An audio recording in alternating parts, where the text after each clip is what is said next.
live, and then Hmm. we're good to go. Oh, so we are doing it live. Okay.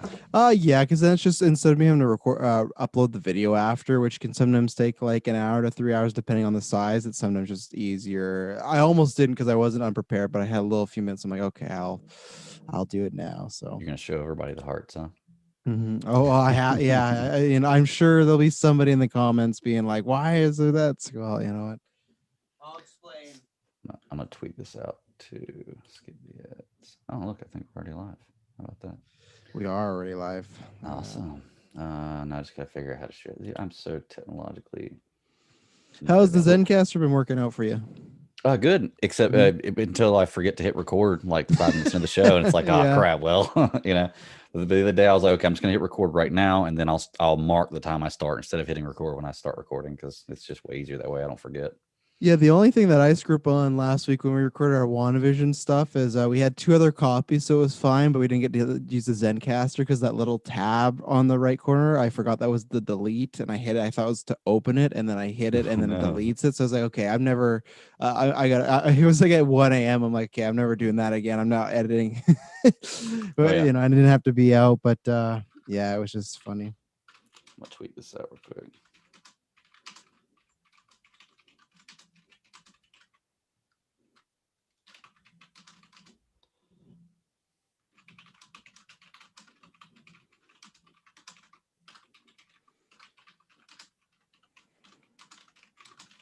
Bam. There we go. I've done the same. So are you ready, sir? Let's do it. Let's see if I can do this opening and not screw up the title of the own show, So Yeah.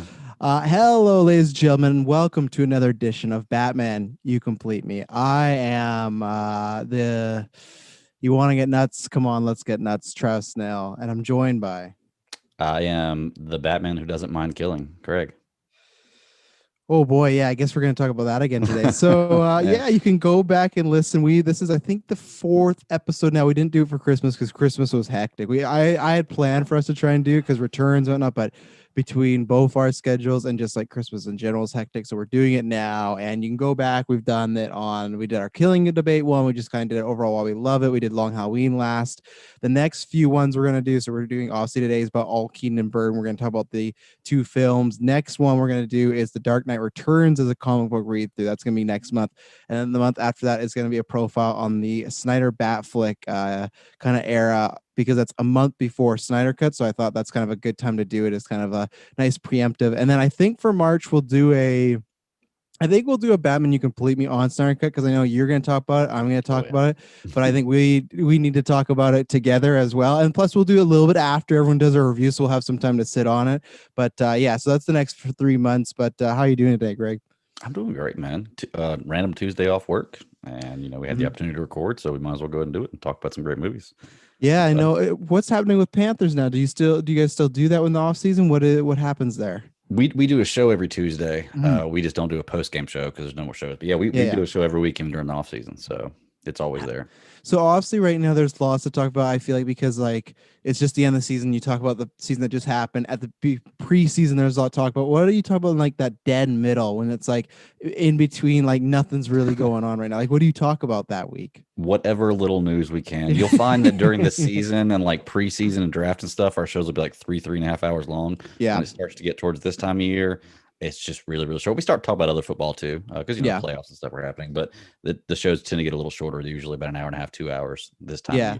So well, it's funny because you have like dedicated seasons there, where I feel like we all have that in podcast world too. We'll have a string of no news or no big movies, and you're just kind of like, okay, we're going to talk about this casting for half an hour, and that's all we got. So yeah, check out obviously you can plug everything at the end if you want, but check out everything Greg's doing. Check out everything I'm doing.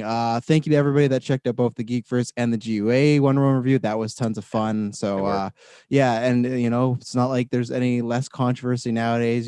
People are spending all day arguing about this Wonder Woman's with the photo with the heads cut off and everything like that. And they're armored masks. It's not necessarily heads, but yeah, I go what you're saying. It's crazy, man. They're definitely she's whole heads. Those are heads for sure. And it's just like it's just I'm not ready for the I was talking about this with Brent a few weeks ago. I am not ready for the Snyder Cut discourse that's going to be happening on social media and everything like that. It's like with Wonder Woman over these past few weeks, just talking about that and now this photo. It's like, oh It's going to man. be insane. Well, I just think it's funny how people get upset about the picture with the heads. It's a beautiful picture, first of all. It Mhm. never made it anywhere in the movie, so it's not like it Yeah. has anything to do with anything. And second of all, there's nobody ever complains about a Wonder Woman no kill rule until you see her holding 3 heads. See, this is where You this know? is not Wonder Woman. You complete me, but see, I'm on the Yeah. other side of. I have no problem with her cutting off the heads, and I I don't know either. some people are kind of like, oh, she's holding it as a warning. I think there's just something about the Wonder Woman that I personally like that I've read wouldn't be holding like 3 heads. Like, look at what like she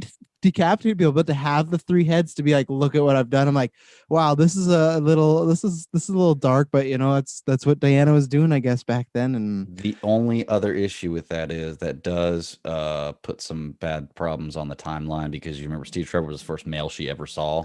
And yeah. obviously, those are males that are standing in front of her in that picture. And that was what, 1812, I think they said the picture was. So, Well, even Snyder, he tweeted something out today of like, oh, it was just an Elseworlds thing. So I imagine what happened with that is like that's what he put in there. mhm. That's I imagine that's what he put in there. And then once Patty started making Wonder Woman 1, he's like, yeah, we're not doing that. They're like, okay, replace the photo with something else. So it's a Yeah. fun debate because I'm definitely on the other side. Like, I don't know if I needed the 3 heads, but I get why people enjoy it. I think it's it's something that it will be a debate for a little bit, but something that's not too debated because this is what me and Greg were talking about. How nowadays it always feels like it's kind of a Affleck versus Bale, Nolan versus Snyder. Is Michael Keaton, which is funny because you guys just talked about him yesterday on DC Lions. Go check out Mhm. your show, and there's a whole bunch of news surrounding about that. And we'll talk about maybe a little bit of the future. But what we're going to talk about today is just kind of a profile on not necessarily like reviewing the films. Like we'll talk about them as far as like good or bad, but just about Keaton and this era and his version of Bruce Wayne and everything. But I want to start off with what was your first memory or when did you see Batman 89 the first time?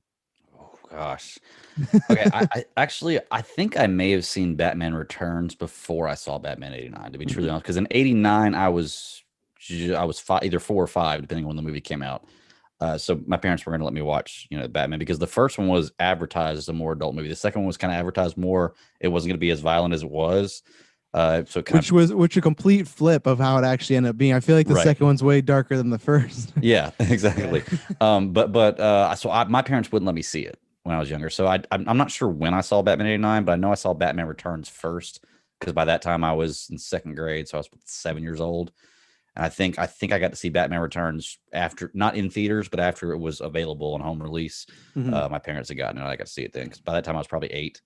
And then after that, I was allowed to see Batman 89. So Yeah, I think I unfortunately kind of saw them all together because I watched the animated series a lot as a kid, and I think I saw like A9 Returns Forever because my first one in the theater was Batman and Robin, unfortunately, that as a was little forever. kid. That yeah, Yeah. that's quite the experience. But yeah, I think I just seen them all and consumed them very quickly because I liked all the Batmans I clearly were talking about today. So that's for and like as far as memories, I don't have too many specific ones. It just is one of those weird things where it just feels like it's kind of been always in my life. I can't pinpoint the moment, but it's like Yeah. I remember wrestling the moment of like me seeing the Undertaker, and that was like my oh, I'm in love with wrestling now, you know. But both DC and Marvel, they just feel like they've been there that I don't Yeah. have a distinct moment. And maybe it was these like animated shows. Like I know you did Spider-Man and I know you guys are doing Batman the animated series now. I think those would probably be the moments of seeing those as a cartoon as a kid and then being like, oh, I'm in love with this. But then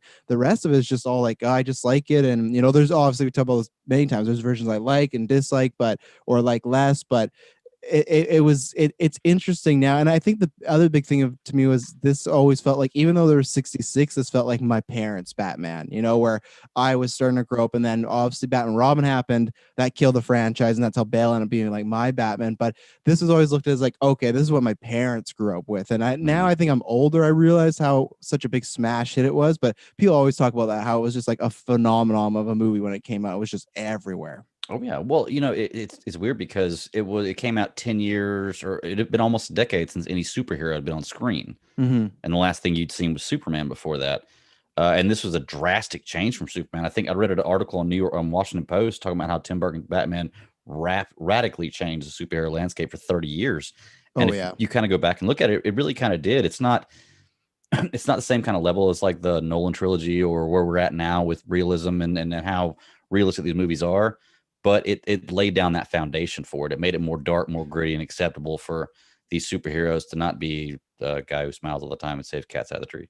Mhm. You know? Well, it's funny. I feel like, and again, this might be biased, and maybe one time it'll be a good time. I'll have like Brent on and Chris on, stuff like that, talk about, because I've always said that like Batman to me feels like he's always ahead of the curve as far as the changing of the genre. Like this, like you're talking about, it kicked off a whole new genre, and it was not like like comics aren't cool for everybody, but it was like, oh, this is, people are accepting this a bit more. I feel like now, like I feel like once Avengers happened, that was the official, kids are reading this in schools and they're no Right. longer nerds. They're like, everybody's reading comics now or likes comics, where this was still like, okay, this is like the big boys thing, and then you have your comics on the side. But this kicked off a phenomenon. I feel like Nolan's franchise like really turned the curve as far as being that realistic, like, oh, this could be more than just a comic movie. This could be something that people that don't like comic books go and watch. And I always say it's like a caveat, because I always tie in the CW Flashpoint moment too. But I'm biased because I really like the movie. But I think Joker is another one of,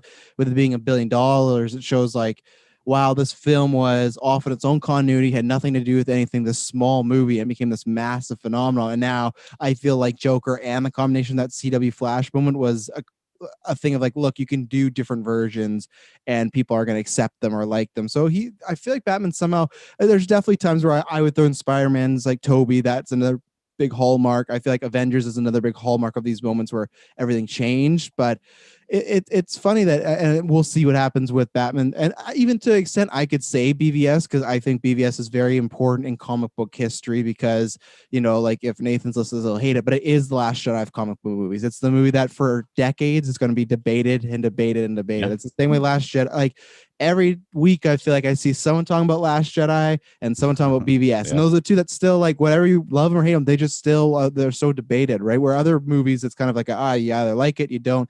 I think Wonder Woman 1984 has some debate right now, but I think it will go away quite soon. It's just kind of like, do you like it? Do you don't? But those two movies have really stuck around as far as the zeitgeist. So I'm trying to think. Oh, go ahead. Well, I was just gonna say, I think it's crazy because we're talking about the way things have been taken from this. I feel like the Burton era of movies made comic books more serious, although there's like they're still campy. Like like I said, darker, gritty, but it's still very, very campy, very comic booky. A lot of things you look at, like you're never gonna believe that. The Nolan trilogy took that grittiness and kept that and made it more realistic. And then I feel like where we were going with the Justice League and the DCEU is taking a little bit of both of those, where you've got the realistic part of it, you've got the dark and gritty part, but it's still kind of over the top sometimes, still a little more comic booky, because you didn't deal with things outside of, in the Nolan trilogy, you dealt with Gotham and Batman, and then that's it. Nothing outside of that, where you're expanding in the other universes. So I think you just see a progression of what you're dealing with and what the directors are taking on in these Batman interpretations. And it's just crazy to see how it's progressed. Yeah, no pressure, Matt Reeves next year. I think that I read that since the 1989 Batman, the Batman movie or on-screen franchise has made like $5.6 billion.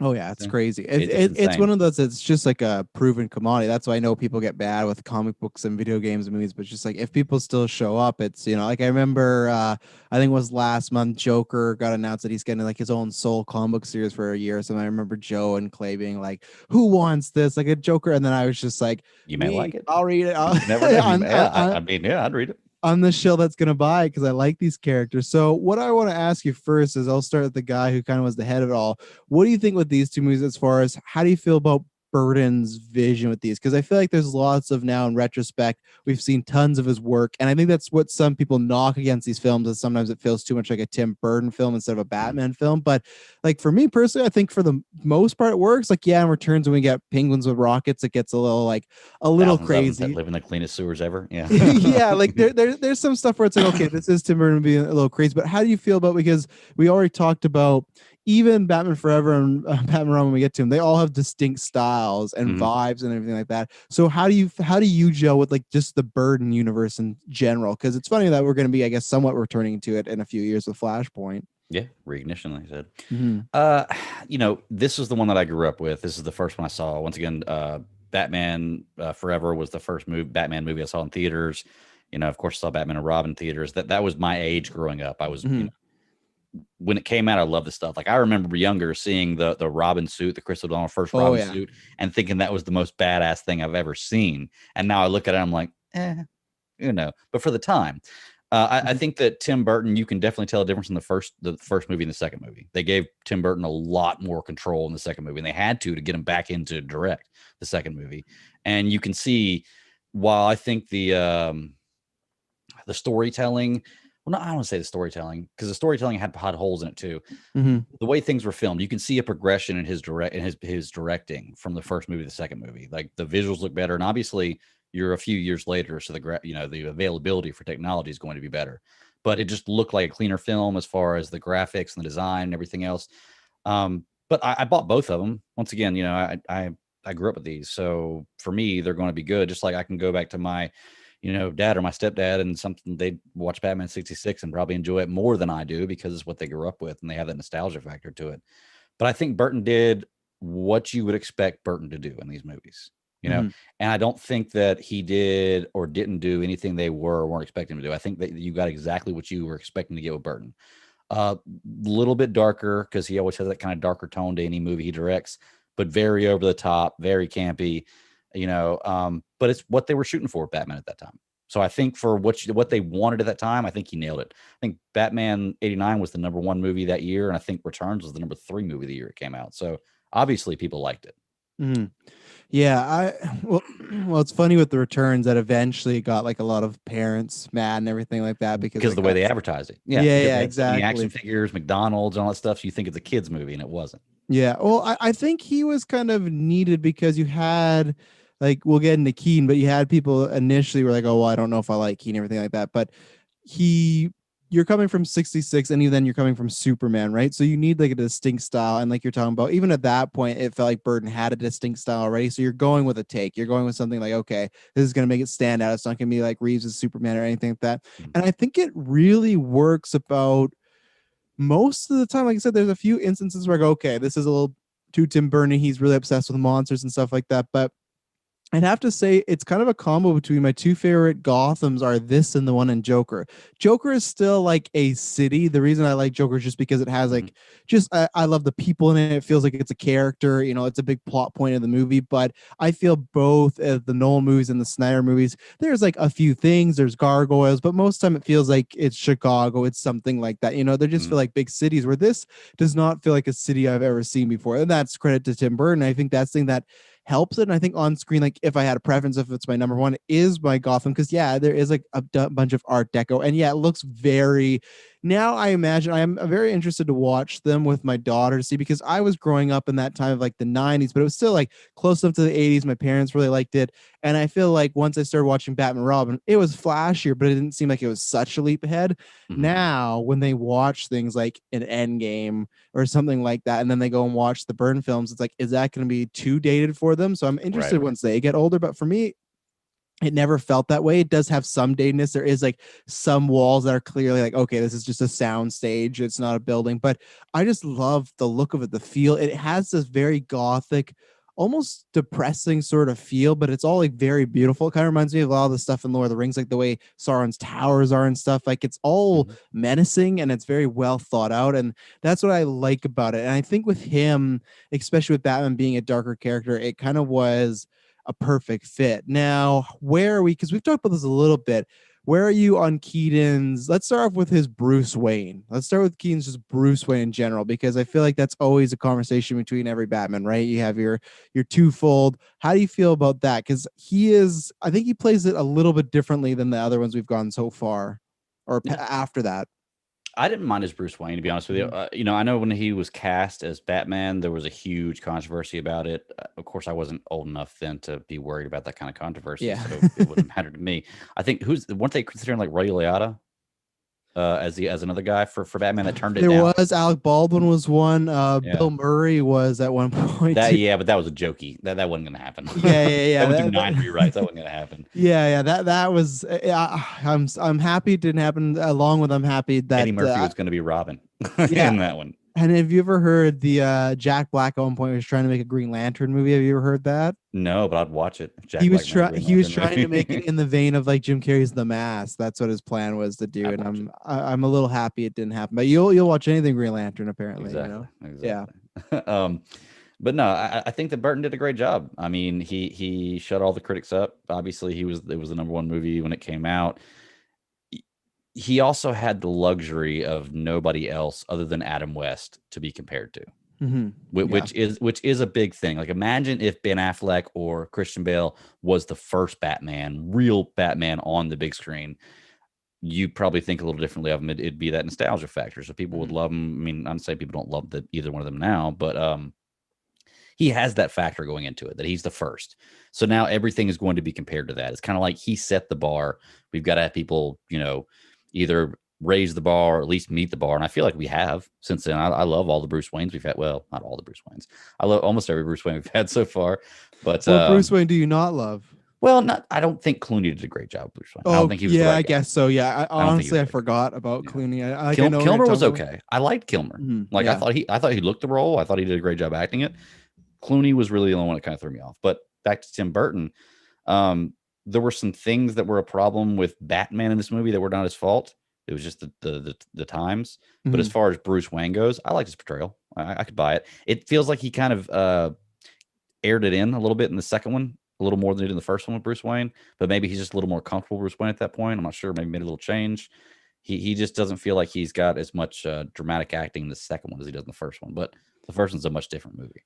Yeah, I think. Well, yeah, they're very different, and that's where it's funny because because I think we've talked about this before. You're more in the '89 camp, right? And I'm in the Returns camp. I think. No, I grew up liking Returns better. Yeah.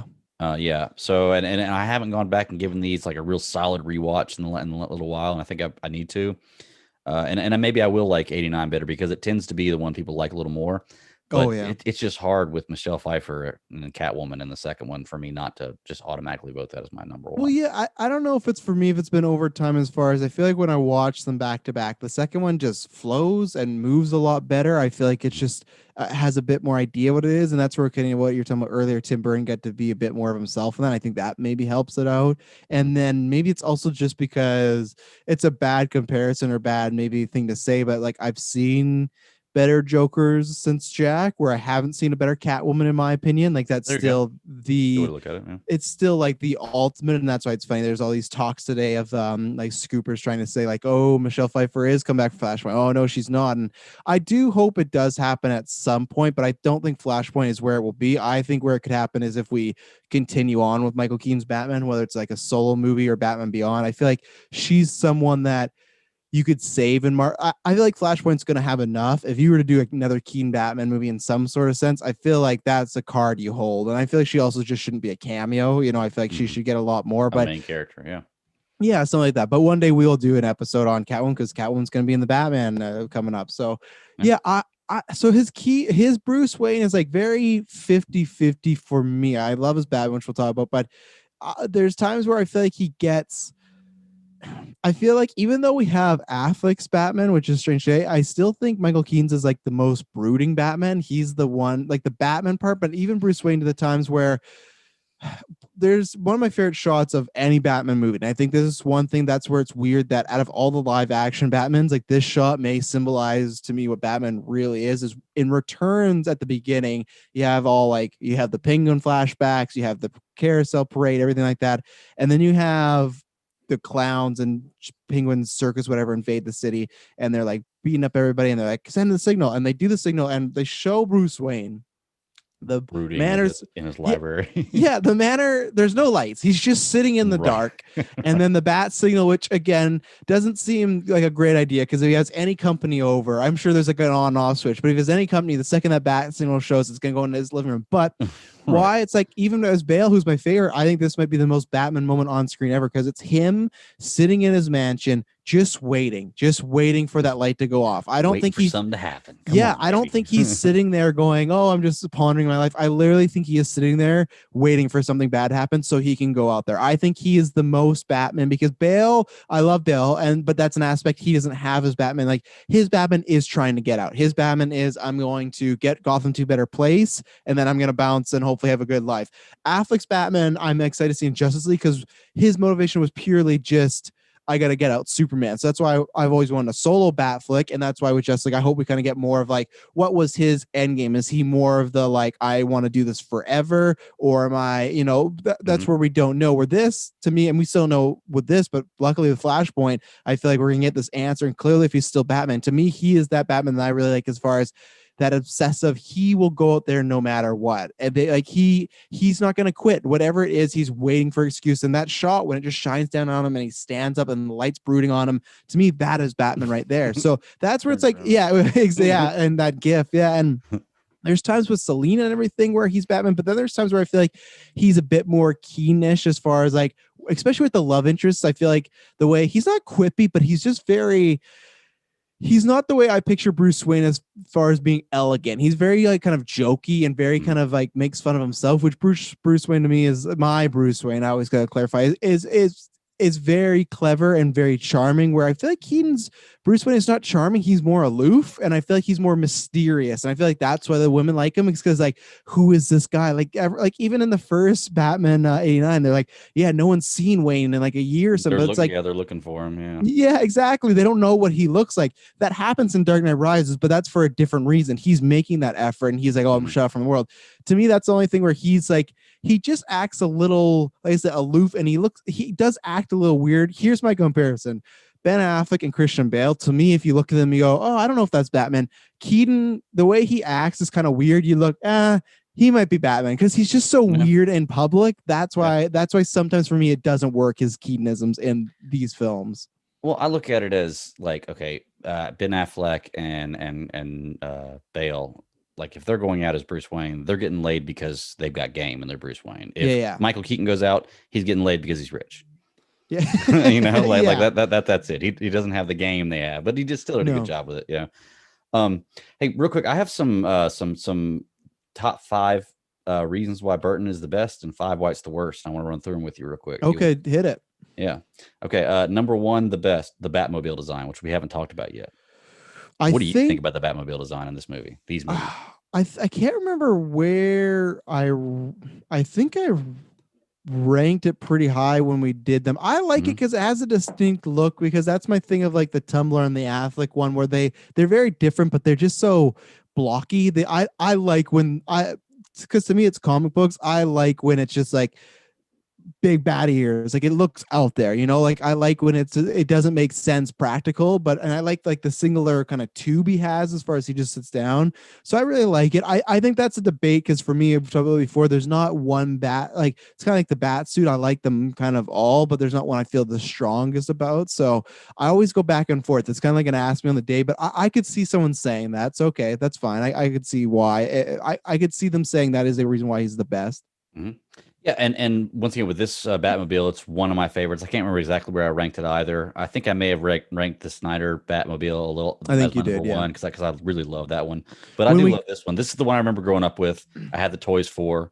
I love the look. It's designed after a 1930 salt racer. Is what really? So yeah. So it just looks awesome. It's got very unique.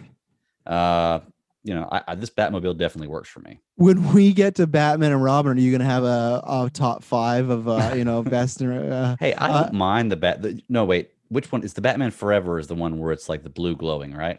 Oh, people, I think it's funny. Nathan's in the chat. He says the animated series is the best one, and I could make a strong case for that one being the best one. But I remember I listened to his slice of film, and him and Katie hate that one. But I know why they hate it. But like, I don't care. It's lit up. It's like, as you can see, I'm sitting here with lights in my room. So I like how that's what I'm talking about. The bat wings, like he has like 3 wings in there that are just massive. And it's like, it doesn't make practical sense to have those, but no, I meant like Batman and Robin, the film. I wonder if anyone's made a list of, the 5 reasons why that's the best of the franchise. So I'm sure somebody has somewhere. In fact, I'll find somebody who has, and I'll spit the reasons out. When we get there. Yeah. Okay. All right, so number 9, the one of the worst, the fight choreography. in the Burton era. Yeah, it's not great. It's just very blocky. It's kind of the same way I feel like with Nolan, fighting is not what he's interested in, and I feel like the same way with Burton, he's not interested in the fighting. He's interested in the weirdness of Batman, the villains, stuff like that, the imagery, the fighting. To me, it's not any worse than. Do you compare it to today? Sure, but like I don't think in the 80s it was that bad. Like, is it Right. up there with like the John Rambos and stuff like that? No, but those like Terminator, there's some films that are high in this like held in this high regard of action movies. I Mhm. think this hit what the par was for back then. Now, no, but I don't, like I said, it's all different back then. We even talk about effects, so it works enough. I think like it doesn't take me out of it. I go, oh, okay, this could be better, but it was 89 as well, so. Right. No, I agree that there were some really good fight scenes, like the one where Vicky Vale's taking the pictures of him fighting the thugs by himself. Mhm. That's a good fight scene. Like there's some really good Yeah. choreographed fight scenes in here, but there's some bad ones. I think it's just a victim of the time. Oh, I 100%. think if this first Batman movie is made in 2000 or 1999 instead of 1989, you see something way different. You I know? well, and the other thing is like thinking about Burton, what he did, like what Beetlejuice, Pee Wee's Big Adventure, this point, like he's still like, he's becoming a phenomenon, but he's not directed that much in his career, and he's not directed that Right. much action as well Right. either. So it's the Edward same thing as. Scissorhands didn't have a lot of action in it. Yeah. Well, So yeah, and it's the same thing if you look at Nolan's movies. He wasn't doing action at that point. That's where Snyder. That's where one of the best thing I can say about him is his action choreography, working with the teams and the shooting of it. Because what blew him up was 300, a primarily huge oh yeah, action movie. So it's like this 100%. guy knows action. He knows how to shoot it. That's one of the best things about Man of Steel. Where Nolan, he had what Insomnia and Memento, these like crime dramas where it's like the most action you get is someone shooting a gun in a scene. And the same thing with Mhm. Burton. No action background. The most Right. action background he shot is like Pee Wee in a chase. Like Right.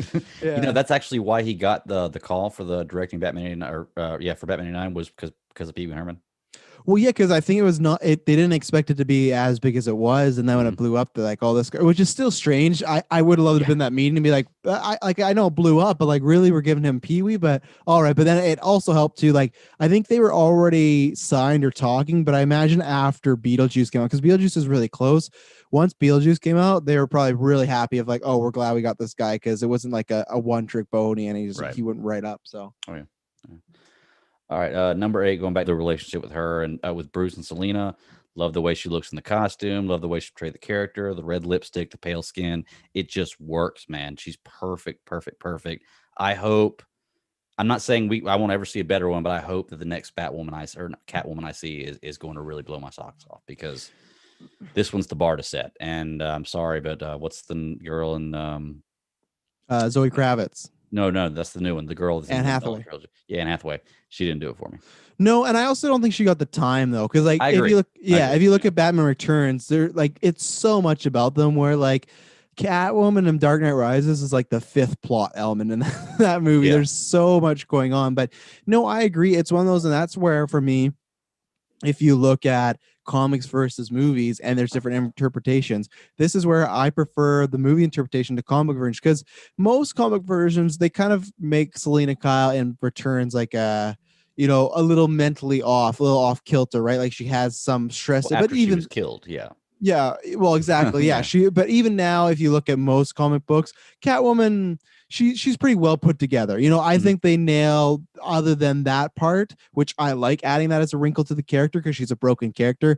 I think they nail all that. And yeah, one day, like I said, we're gonna do a whole episode dedicated to her. But yeah, I've never made the list, but I think she's in my top 10 for combo performances, like in general, male, female, doesn't matter. She's Yeah. up there because she I could just see that. nails it. And it's very much like Ledger's Joker, where it's like I feel like people could get close. Like I think Joaquin Phoenix's Joker is really good, and it's as close as we've gotten to it since. But I still go, it just sometimes it's like that lightning strikes, where it's just like I don't know if there could be a perfect formula to Catwoman again, and maybe because we'll see with the Batman, but especially in the Batman, if these rumors are true as far as Zoe Kravitz possibly being in more than one film, I think that could help her a lot too, because she'll have multiple goes of the role and you'll just get to see this character grow instead of Michelle. But that's what is great with Michelle Pfeiffer, Heath Ledger. They knocked it out of the park.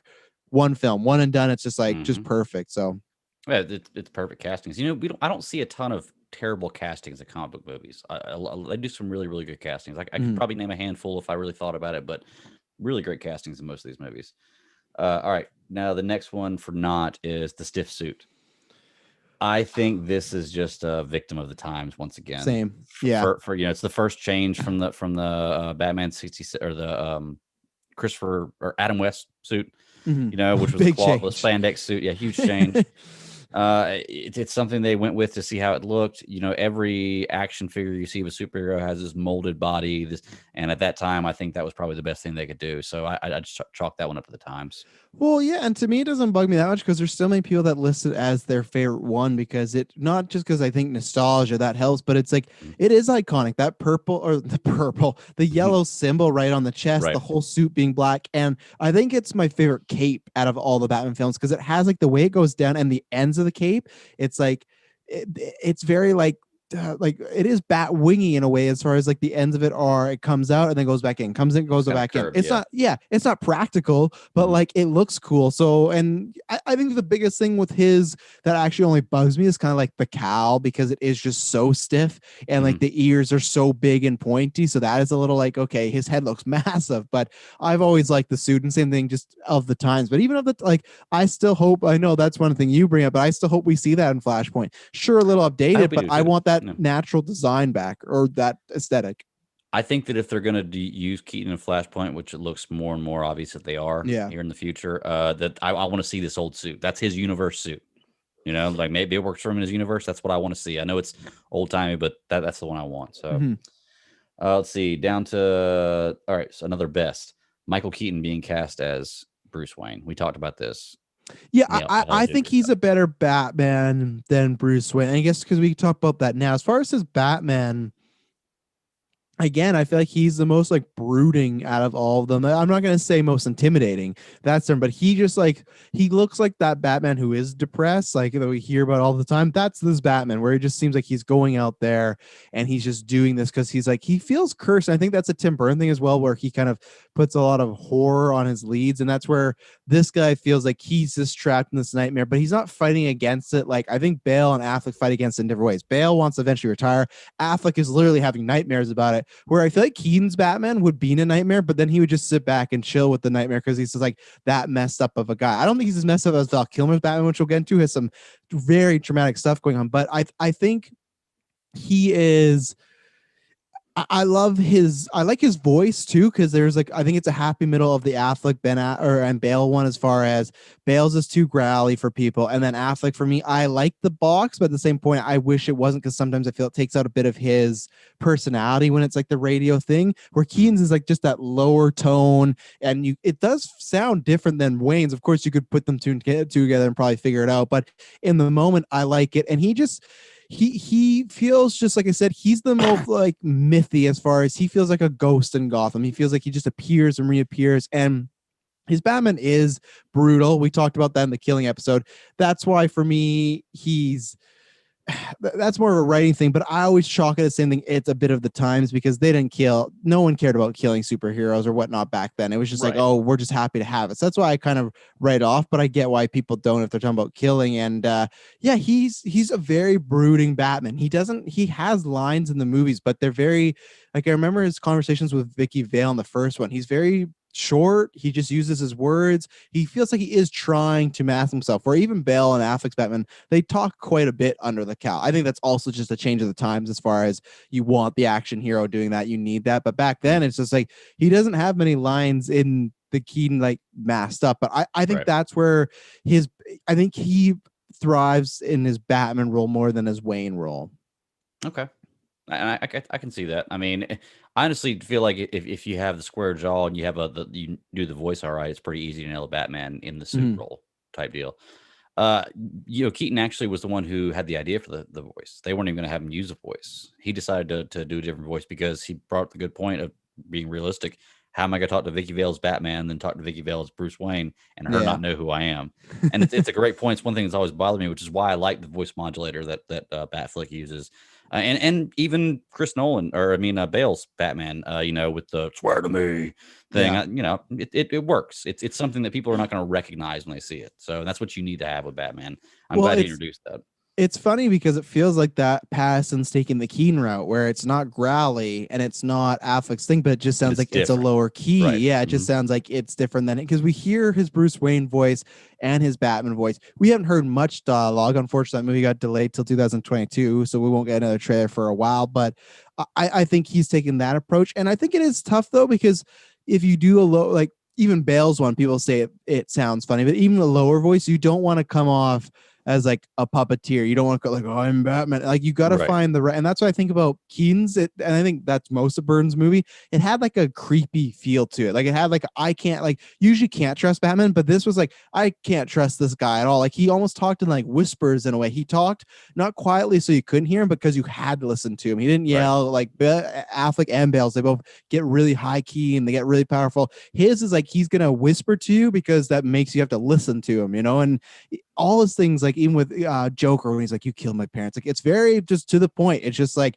very quiet, very Mhm. solemn, and I like that about him. And I like everything. I like everything about his Batman. I'm very interested to see how that Batman reacts with a Ezra Miller's Yeah. because I'm also very curious as well to see Snyder cut because if people don't know, I am not a fan of Ezra Miller's Flash. He was just way too quippy for me, but I also feel like that's not Snyder's type of style. So that's one thing when people ask me if like I'm happy for people like you and the fans that really get it. For me, it's like I always want to see it, but if I didn't, oh well. But there are things that I'm especially looking forward to. Affleck and more Batman, that's one. But the second one is I'm very interested to see Ezra Miller's Flash, see if it's any different. Because Right. I feel like that could be very much a jostling of like joke Malman. I just couldn't take him serious. And even from the trailer, it looks like he has a few more serious moments. So that might change. But if you were to take the Flash from Justice League and put him with Keaton's Batman, I literally feel Oh like Keaton's God. Batman would sock him a few times. Like I feel Yeah. like he's going to he would hurt him because it's just Yeah. like he even gets annoyed with Vicky Vale and stuff. So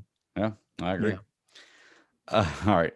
Halfway through here, the next knot is that Harvey Dent didn't get to finish his arc from the Burton trilogy or Burton series. So yeah, I can Uh, see that. And bringing in Tommy Lee Jones to kind of replace that in the future is whatever. But that didn't really matter to me. Once again, I didn't yeah. know Billy D. Williams wasn't a huge actor for me at that age, and now it'd be cool to see. But the fact that I didn't get it doesn't bother me. Yeah, You I know? could bring it up as like, oh, if that bugs you, that's cool. But if I was making a list of like the 5 reasons why it's the worst Batman, that wouldn't be it. Unless you're just a massive Billy D. Williams fan. For me, it's like recastings happen all the time. I'm sure there's some people still out there being like, man, I still wish Edward Norton was the Hulk and I hate Mark Ruffalo.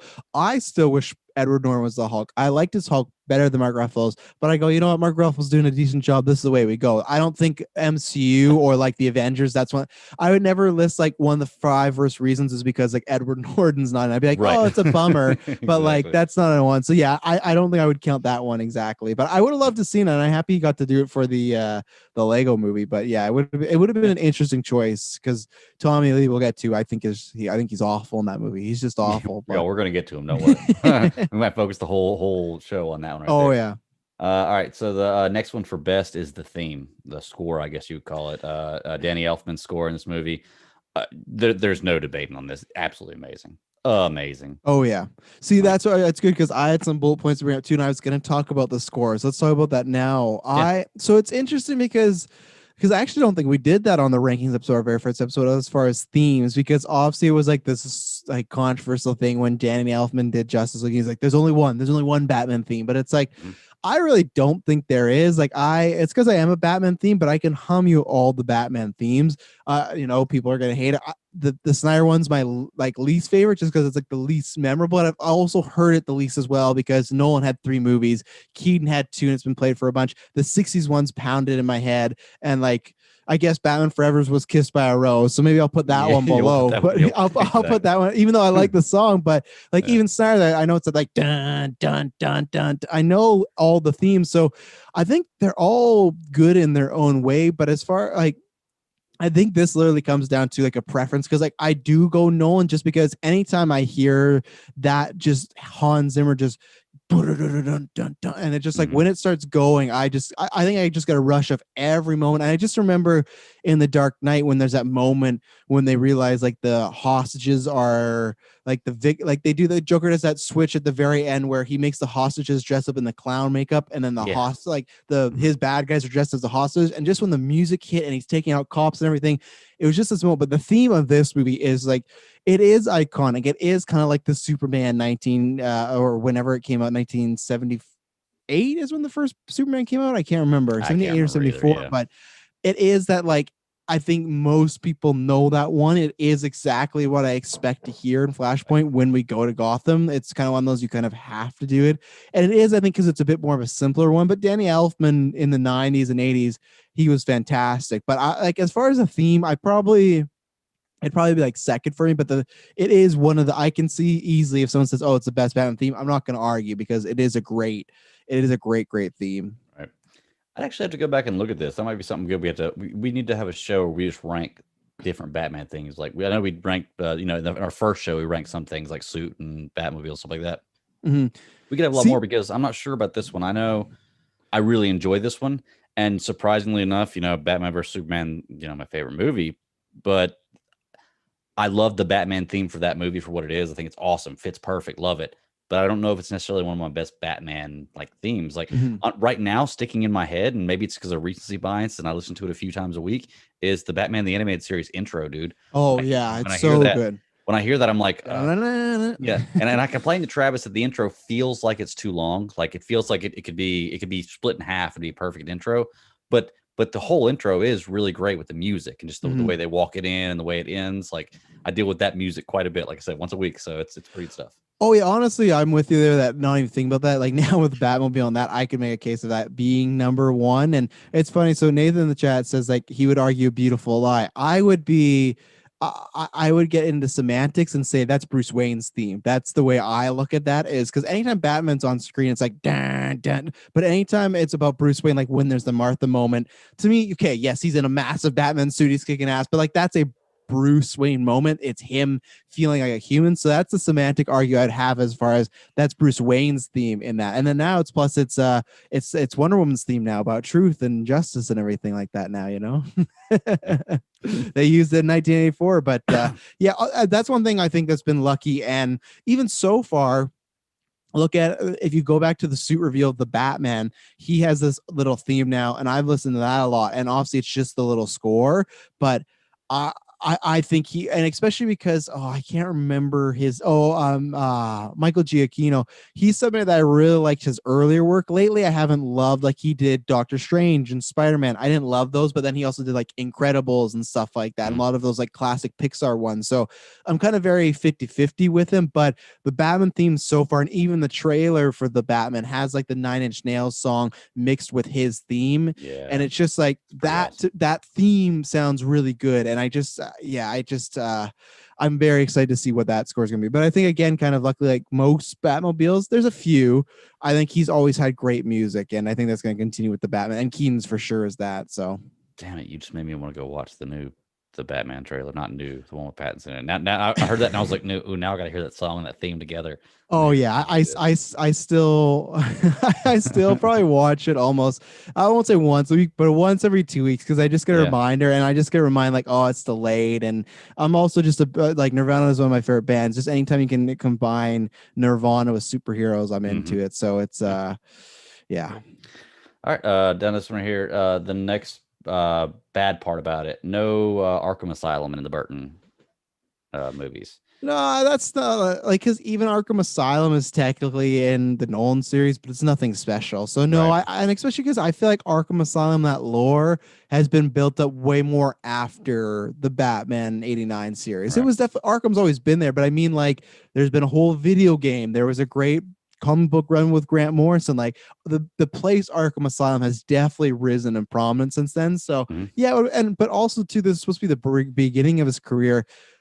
There's not really a need for like Arkham Asylum could be there, but it's just going to be a bunch of like random people that are mentally ill, right? You'd want this more near the end, and obviously they kind of do that in Batman Forever. But yeah, it's not a big knockdown for me. I think they're looking for something else. Yeah. Well, I mean, I think this is this article at least, or this being here, is a victim of maybe when it was written. Because once again, I think that it's supposed to be the beginning of Batman. Plus, Batman doesn't need Arkham Asylum in this one. He kills all his, No, enemies. yeah.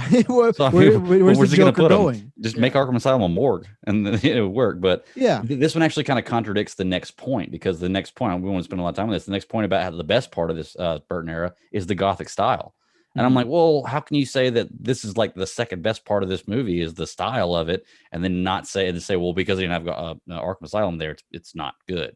It just that feels weird to me, I guess I mean what is there, like the buildings and everything like that, Mhm. and the feel, and like the Batcave. This is my favorite Batcave out of all of them. I know, well, it's tough. My favorite Batcave, again, I hate to say this, but it is Batman animated series because I love all the trophies and stuff. Mm. Affleck kind of had that. I just wanted to see a bit more of it. The only thing with Affleck is it's sometimes a bit too clean for me. I think Nolan's Batcave is kind of boring. It's just kind of there. There's nothing, like I can't even. I feel like his Batcave started to get cool in The Dark Knight Rises, but that was the last one we saw Yeah. of it when it had like Yeah. that like rising platform. But Mhm. his Batcave to me was like very basic. They like that's something they're like, yeah, we're not going to build set for this. So for me, I love when he has all the trophies. But this one to me, I love again, it's that kind of horror gothic style. I think that's where they're kind of talking about as far as the Batcave feels creepy in this movie. It doesn't feel Mhm. nice. It feels gross and wet, and I just love the big computer monitors. So yeah, I and now also obviously too with the Batman we have, it looks like that he's gonna be in like set up in like a train station or something like that. I don't know how Mhm. that's gonna work out, but I really do love the style of the Batcave in this one. Yeah. Well, and just like it says, the point of this is the Gothic style of Gotham in this, and the way they did it. And it says it's talking about the design of the film, and with Gothic architecture, dark, misty, gloomy hallways. It's visible across the whole city. You're right. Every time you go anywhere in the city, it seems like something's about to happen, or at any moment, anything can go off. Yeah. I really enjoyed that. They did a great job of capturing Gotham in this one. Like it feels like Gotham more than any of the Gotham since the movie I've seen. Everywhere else, Gotham just feels like another city. Yeah, This it feels feels like Gotham. dangerous. Yeah. Yeah, it feels dangerous. That's one thing that I hope that does happen in the Batman or down the line because I feel like Gotham should be a character in all these Batman movies. It Mhm. should be very lively, and I love just like they're like I said, they've been them all, but there should be big gargoyles everywhere. It should Mhm. have this kind of it like that's thing. It's this great city because of economics, but it also has to have this feel of like something is dark and twisted in this city. And I Right. feel like they kind of do that more through the characters instead of the city as far as what it actually looks in some new films. But and then I was gonna say like even it has that similar aesthetic, but I don't think the Batman animated series has like the Art Deco aesthetic, but it doesn't have as creepy as it feels the Burn ones. It was definitely inspired by that. And that's what I was gonna ask you, like, how do you feel? Because I've been listening along with all the episodes because I love Batman animated series, but how do you feel watching the animated series knowing that like it's not exactly Tim Burton's universe, but that was like used as like an inspiration for that show? How has that felt now, like watching that and feeling? Because there's differences, because like obviously they like say, okay, Joker's still alive, but his name is Jack Napier. Penguin Mhm. looks completely different, but they use like if you look at the buildings, that's very like Batman-esque, Mhm. and it's not too Tim Burton-y, but the theme is done by Danny Elfman as well and somebody else. So it's like it has lots of similarities. So how has that been watching that? Is it like, does it feel like a little bit of an extension, or you think there's only like a few things that kind of like connect it, but it's not really anything? You're like, you don't really lump them together. I don't think I lumped them together. I think I could Mhm. see similarities, and maybe they pulled from this. But I think Gotham has a style that, if it's like you said, you're trying to make it a character of the show or the movie or whatever you're doing, you have the what's the word, the pattern for that. Like we've seen, you look at a comic, it looks like you kind of pulled Gotham out of the comics and put it into Burton's version. You can see that in Batman the Animated Series. We've strown away from that a little bit in the last, strown, is that a word? We've gone away from that a little bit in the last few years. Um, Making it look just more like cities, because I feel like Gotham is not a character in the movies, which is a great point you brought up just a minute ago. Like that's a huge aspect of the Batman story, because that's who Batman's trying to save, Yeah. is Gotham. It's got to be a character, and I think it having its own feel is awesome. And yeah, like I said, I guess watching Batman the Animated Series, it is the closest version of Batman I've seen to this Burton series, even closer than I think the Schumacher Oh, for Batmans sure. are. Yeah. So yeah, I could see them drawing some inspiration for it, but no, I don't think it's a direct like pull from it. Mhm. But once again, I think Burton nailed it. So that's the model you want to go after, Yeah. So And then, of course, here's the last one. And I've pulled up like 4 or 5 different top 10 lists. This is the one I decided to go with for the show. And every single one of them, the number one was a negative, and it was the exact same thing: Batman killing. Yeah, we've talked about that, and I know people can call me hypocritical, but I do write off just because to me it was the times. It's the same way X-Men in 2000s. I don't write off for the 2010s, but early on they wore the black spandex because like they're trying to appeal to that audience, a more mainstream audience. Just in the 90s and 80s, you killed bad guys. You just did because that's who you are. You're the hero, but I do get that, and that's why it's never like my favorite interpretation of Batman, because he is just like I've said this before, he's much more of a brutal killer than Ben Affleck. But I think the reason Affleck gets held to a higher standard because that's in a different era of comic books, and we've talked about this before, where he came after Bale, where Bale's Batman really got the mainstream to know, oh, Batman has a no kill rule and he doesn't do that. That's where he still kills. He does, but that's where it's like the audience before wasn't thinking about that. They just thought Batman as a Bond sort of character. And I'm not trying to compare him. I don't want to get Travis Hines mad or anything like that, even though don't bring Bond. Yeah. Oh yeah, that's a different conversation about Batman and Bond. I think there is some similarities there, but at that point I feel like it was similar in the sense of he's just a new, like if it's a new Batman, it's a new Batman, and he kills to take out the bad guy, you know. And even it's strange though too that once Batman got successful, I guess they did keep Jim Carrey Riddler alive, but like, well, I know they did keep Pfeiffer alive too. So you know what, I'll walk that back, because I was just thinking I was always surprised that they killed Nicholson just for the fact of like, hey, you don't think you'd want to keep him around, but I think even them they had this idea that it could be big, but I don't think they knew it was going to be this big. I don't think they ever knew Batman 89 was going to be, just like I said, this phenomenon that took on. They killed off Penguin, but they kept Pfeiffer around. They killed off Two-Face, but they kept Riddler around. And they kept the one that they were banking on. They kept both Mr. Freeze and Poison Ivy around. That's the one they were really banking on. But speaking of Rich, just real quick side note, I've just doing some research, discovering. Did you know that there's Shrek, the guy who Christopher Walken plays? Yeah, Max Shrek. Yeah. He has pictures of him with different celebrities and different people in his office that you see. Just a real quick pan over. You know who one of them's with? Is it Jack Nicholson? A young Arnold Schwarzenegger. Oh, really? Okay. So you could say they put that in place, that Victor Freeze, was there long ago. I'm gonna have to look into that. That's very interesting. Wow. Yeah. Well, there we go. That was the connected universe the whole time. It's pretty impressive. So. But no, my thing with the Batman kills, we had this discussion before. Yeah. I think that if you're a person, people writing these articles looking at this like, oh, this person's wrong because Batman doesn't kill. This article is obviously written, and in fact, I need to look at the data, but I'm sure it was late 2000s, probably way later than that. Probably not so recent. Oh, 2020. So this is written now. So this is a person who's looking back at it with the mindset of Batman doesn't kill. But guess what? These directors who write these people, they go back and they pull from comics. Mm-hmm. And I promise you, most of them know more than the average person knows about Batman. They're pulling stuff that comes from comics. Well, be careful there. Batman does kill. He always has. That's true. You just gotta be careful though, because Burton, before he did Batman, hadn't read a single Batman comic book. Okay. Yeah. He was the complete opposite, where he was just like, I'm gonna do this. But so even like we talked about at the beginning of this cast, right? Where look at this debate now with this Wonder Woman photo that Zack Snyder showed. For me, that's where I don't say that's not Wonder Woman. I say that's not my Wonder Woman. I know that's like a meme nowadays, right? Like, not my Batman, but like you do have to say that because there is versions of Wonder Woman where she is more violent. And that's what me and Tony were talking about, where to me, most of those versions have been like Flashpoint or things where it's like Flashpoint, but it's like that's when she's being portrayed as a villain or like on the negative side. So that's why it's for me like I don't put that 2 and 2 together with Wonder Woman. And it's the same way with Jared Leto's Joker when he got the tattoos and people showed like Joker from All-Star Batman. There's one comic where Joker had some tattoos. Like, look, it's comic accurate. So it's tough. You can't even get into comic accuracy because almost anything is comic accurate nowadays, because there's been so many. You could talk about probably in the 90s, 80s, but now we're coming on these characters being around for 60, some of them hundreds of years soon, and it's like you have to change with the times. Yeah, you have to change with the times, but there's no definitive version anymore. People can all say this is the definitive version of blank character. Mm-hmm. You could say so. here's them, Miss Marvel, who's been around for like a decade. You can look at the comics and say, this is how she acts. This is where she is, because she's only had like one version of her. But I'm sure in 30 years, she's going to go through a bunch of changes. And now Miss Marvel will not be able to say that. Same thing in Batman. At one point, you could say, this was the Batman. This is how he acted. But now there's been hundreds of writers, hundreds of artists. There is no of that. So it's the same thing with Batman Kills. Same thing with Wonder Woman. I look at that, I go, hey, I wouldn't have Wonder Woman holding all these heads. That's just me. But that's the way she is in this version. And some people like that. I don't like necessarily people using it as opportunity to tweet at Patty Jenkins to say like, see, this is my Wonder Woman.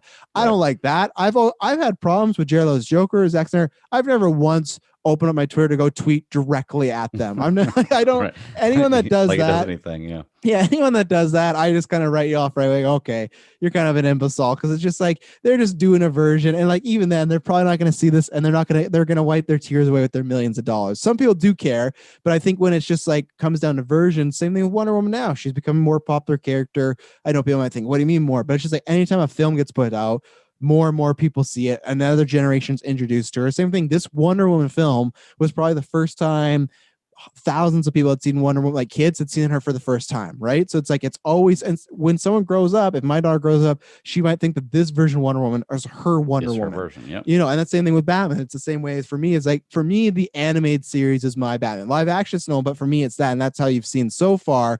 Like there's been some, I think, questionable stuff, but he's never killed or taken a life. And that's just kind of what I grew up with. And that's kind of my preferences. Even though we talk about the killing debate, that's not where my morals lie. I've always said, if the Joker is real, kill him. I don't want to get rid of him. I don't, that's why these guys are better than us. Cause well, that's the point. Yeah. So I could see that if it's a big stick up, but it's the same thing. You have to, you have, that's all nine the beholder. Right. So, Well, let me ask you something. This is a little off top of what you were saying, but there's something you said that reminded me of this when we were going into there. Oh, changing with the times.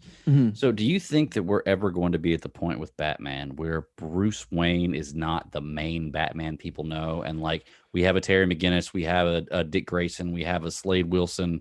One of those guys is playing Batman, and Bruce Wayne. Maybe there's some stories going on with it, but the majority of people don't know Batman as Bruce Wayne. It's like almost like Alan Scott.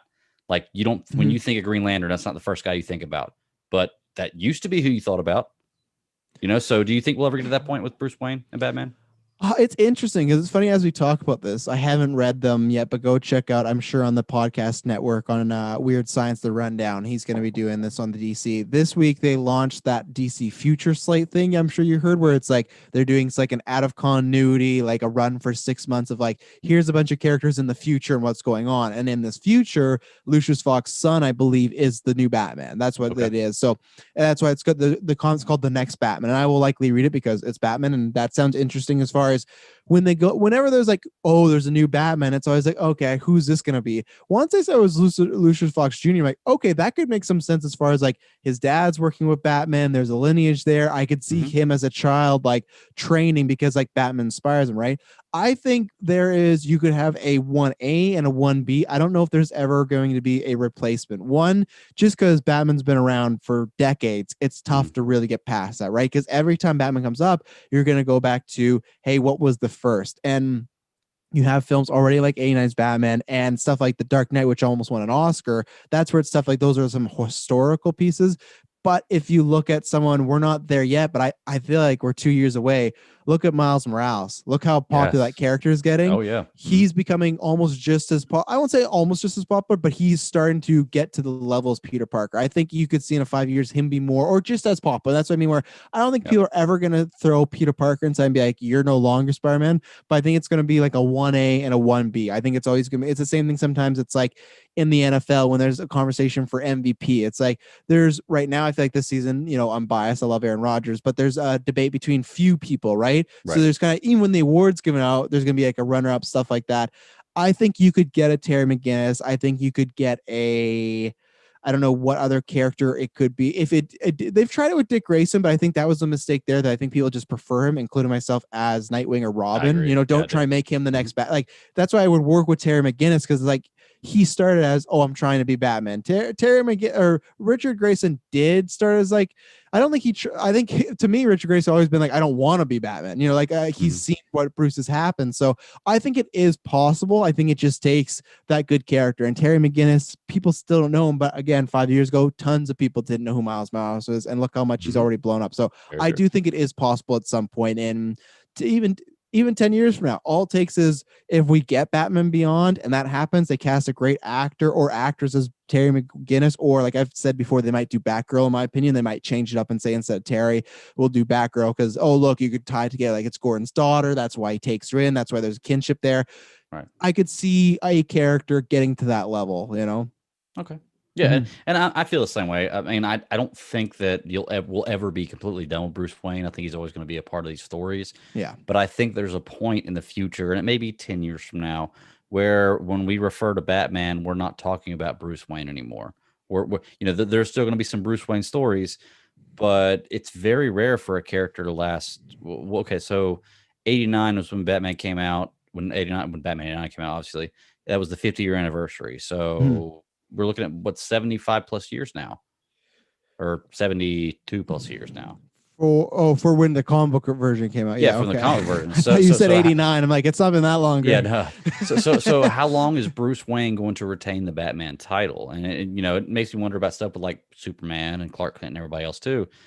But I feel like there are more stories to be told with the Batman within the Batman family without Bruce Wayne that I think in the future we're going to see more of. And I don't know if it'll ever be completely without Bruce Wayne, but there may be a point in time where when you go to a comic book store to look for a Batman comic, you may have 10 different ones to look from. Only maybe 3 of them are Bruce Wayne comics. The rest of them are new versions of Batman type deal. So, and it's funny, like I feel like this could happen with any character, but when you bring home a Wonder Woman, Superman, I don't get the same vibe. I don't get the same vibe like at some point Clark Kent, because Superboy's been around for a long time. There's been many other versions of Superman, but I've never, maybe it's just same thing. All it takes is a great story, and maybe that's it. We're waiting for that great story, but I think it's a lot easier with Batman because it's a mantle you can take on, where Clark Kent is a man and his superpowers.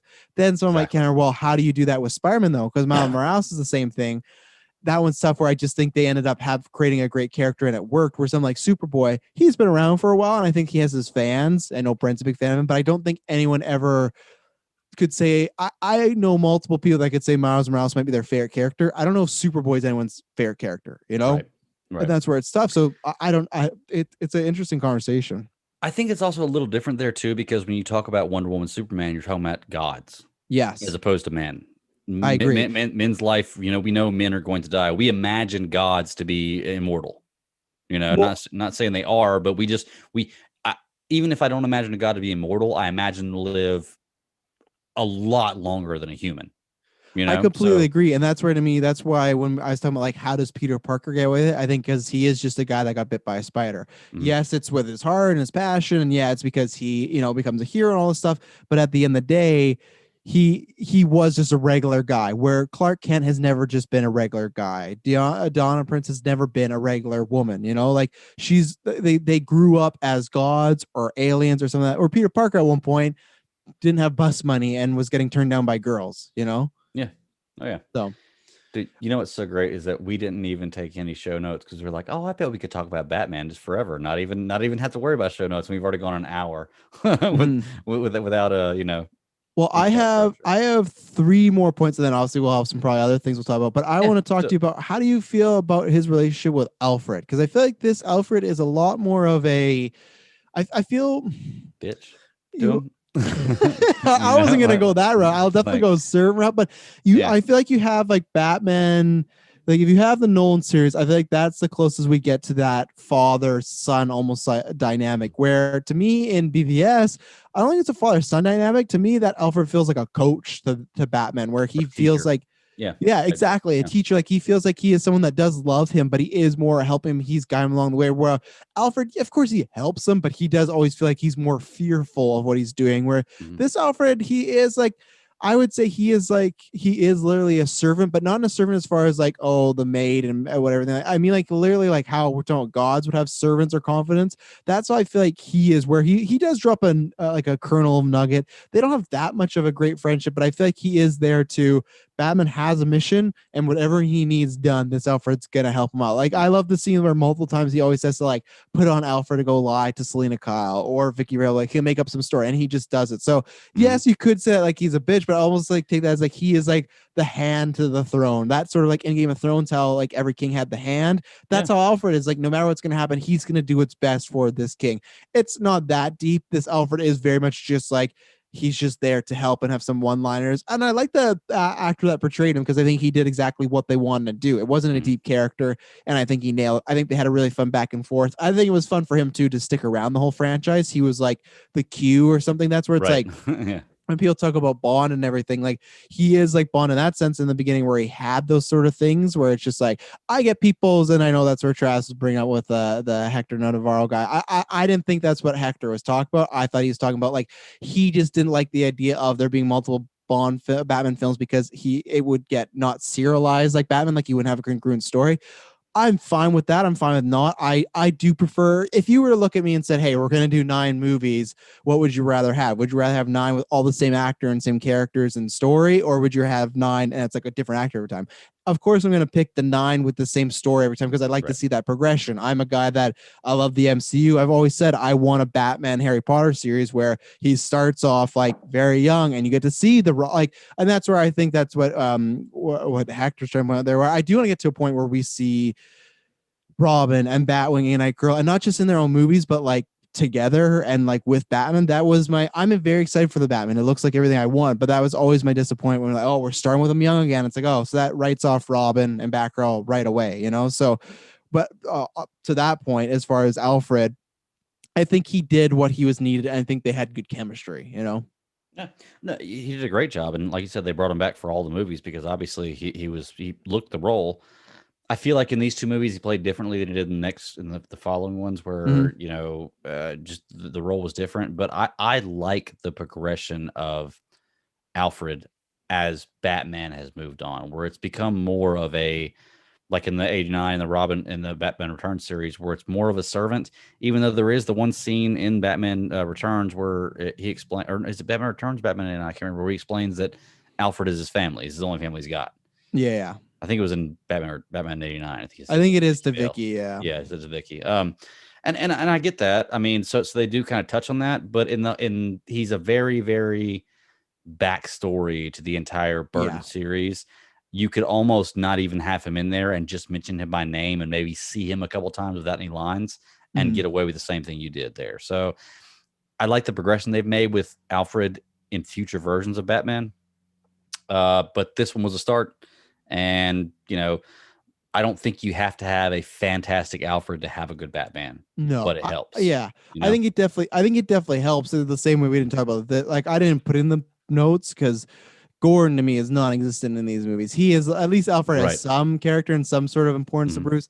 Gordon's literally just like, you're the cop that leads Gotham. That's about it, So there's not, and they don't have too many deep conversations. It's just Alfred almost in every movie is kind of getting Bruce to try and be in love, which is, that I think that's just like a sign of the 80s and 90s too. I think that was a very like tropey thing back in the day. And well, it's the same thing they did in BVS with Snyder version. Is that's what Alfred's wanting him to do, is find a woman. And same thing in Bales. In Bales, he's trying to it's all because like at the end of the day, Alfred does want him to be happy. I don't think like in both those other versions they kind of say that, hey, Alfred may want some ulterior motives, where this one it's like we don't really know what Alfred wants. He's just kind of suggesting it because but Michael Keaton's just so focused, and that's where I wanted to bring up earlier when I was talking about like that Batman moment of him in the manor and everything like that. Like other Alfreds might walk up and go talk to him and be like, hey, what are you doing? You got to have a life outside of this or something, where this Alfred's just like, nope, you're going to sit there and be all creepy and I'll leave you be and stuff. And that's one thing too, like with Batman, I forgot to mention too, that line why I do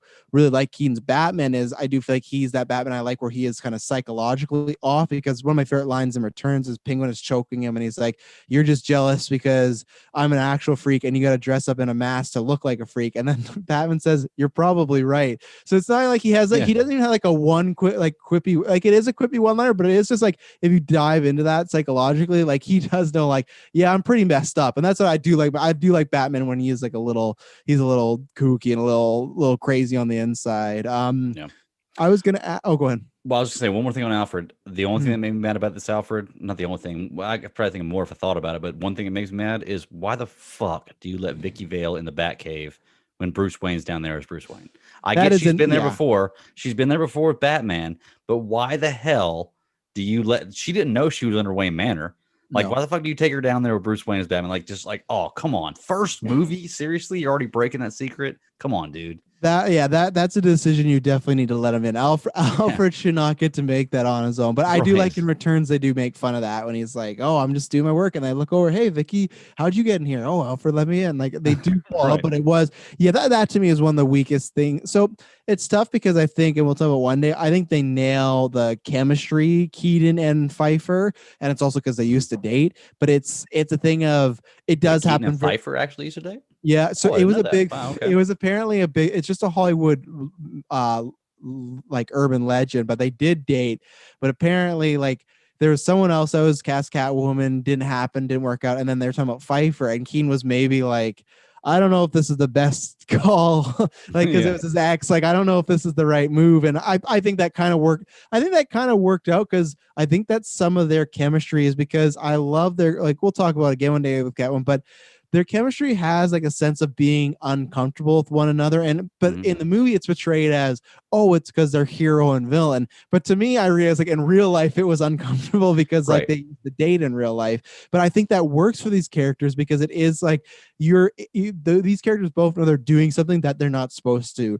Batman's not supposed to be falling for a criminal and Catwoman's supposed to be so hard and be able to turn off any man or any person because she's Catwoman and she is a badass but there's something about Batman slash Bruce Wayne that she can't get there. And I still think some people say it's cheesy, but I don't care. One of my favorite just comic book scenes of all time is the reveal of Catwoman and Batman together, the dance scene with like the mistletoe, and they just break off and they like look at each other and they're not sure what they're gonna do and everything like that. And she just says, "Oh, do we have to keep fighting?"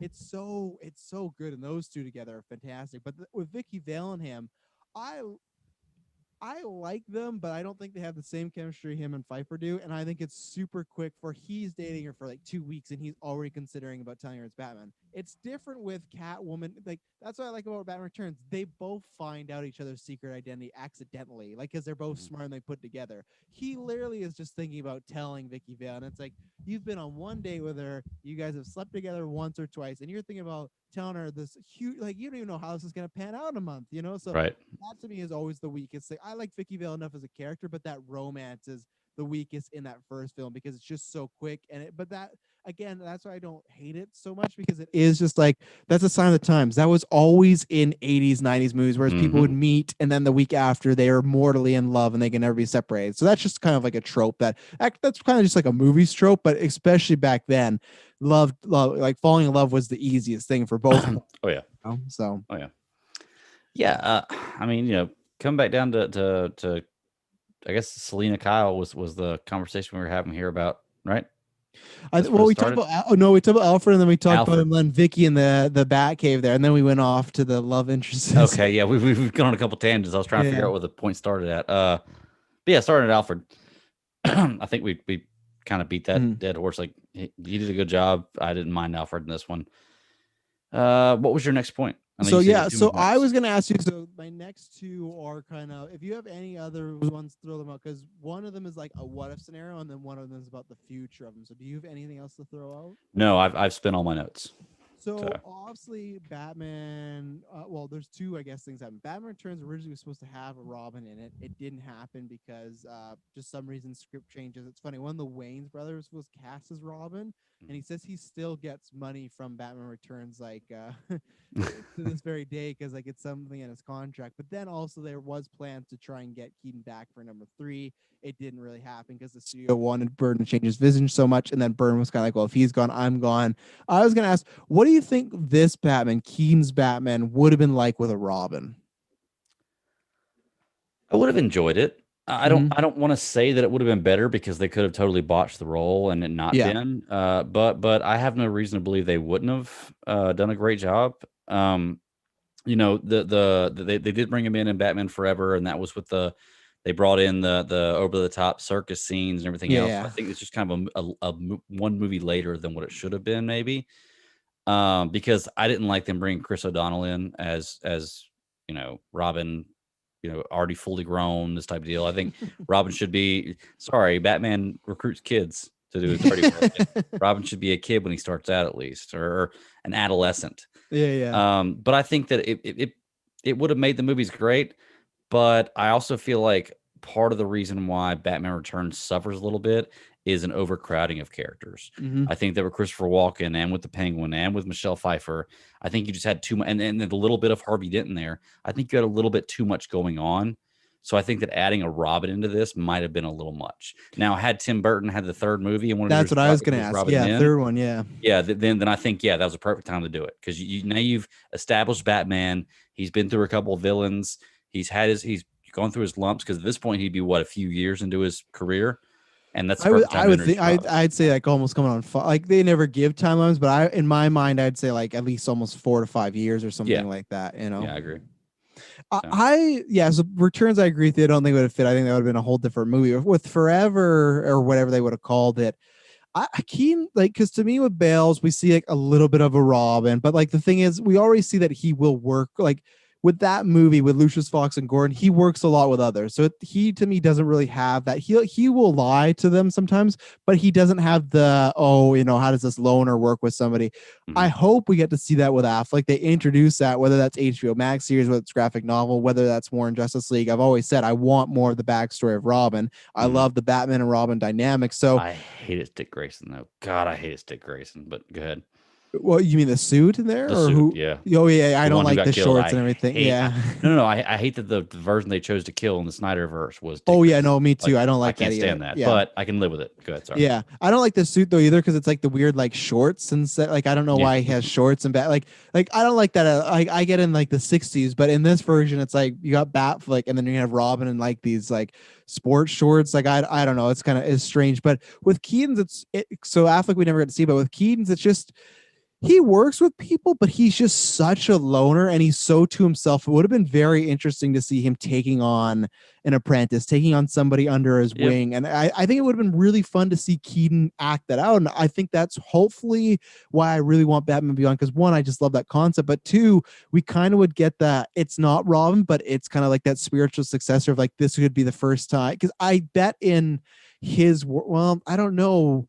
I'll save that question for you because I have another one now. But I just think it would have been very interesting, because I think with Batman Forever with Kilmer's, which we'll talk about, we don't get enough of his Batman just because he meets Robin right away. He goes to circus, he takes him in, just kind of like, okay, he's a good guy. But we didn't have the 2 movies, the almost 4 hours of backstory on this character to be like, how would he feel about this? Right. With, like I said, Bales, we kind of get the sense of, okay, he's worked with others, so that's why he brings Joseph Gordon-Levitt.